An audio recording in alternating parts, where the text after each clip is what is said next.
নেতা হোক বা স্থানীয় যারা বিধায়ক হোক তারা ওয়েলকাম জানানি হইতো না কংগ্রেস, এই বিষয়ে কিতা হইবা? এই বিষয়ে স্পষ্টীকরণ আমার এই জেলা ইনচার্জ আমাদের আসাম প্রদেশ কংগ্রেস কমিটির সাধারণ সম্পাদক আমিনুল লস্কর উনি স্পষ্ট করে দিয়েছেন যে কোনো বিধায়ক বা ইউডিএফের কোনো বিধায়ক বা ইউডিএফের কোনো সাংসদকে দলে নেওয়া কোনো এই সিদ্ধান্ত নেই যতটুকু আমাদের দলের। কারণ হইতে পারে মানে এরকম তো ওয়েলকাম জানানিও হয়, এরা আমাদের তো জানানো হয়, কিন্তু আমাদের দলের অভাব নেই নেতার, আমাদের দলে নেতার অভাব নেই। সুতরাং দাঁড় করে বিজেপির মতো, যেমন বিজেপিরা আমাদের কংগ্রেসের নেতাকে নিয়ে বিজেপি চালাচ্ছে, কংগ্রেসের এমন দৈন্যতা আসেনি যে কংগ্রেস অন্য দল থেকে নেতা এনে কংগ্রেস চালাবে। কংগ্রেসের অজস্র উপযুক্ত নেতা রয়েছেন, প্রত্যেক সমষ্টিতে 5 জন 10 জন 15 জন 16 জন 20 জন ক্যান্ডিডেট রয়েছে।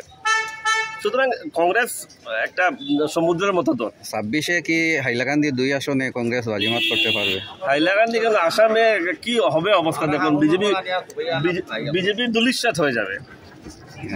বিজেপি এবং ইউডিএফ 26-এ আসাম থেকে ধুয়ে মুছে শেষ হয়ে যাবে। Thank you.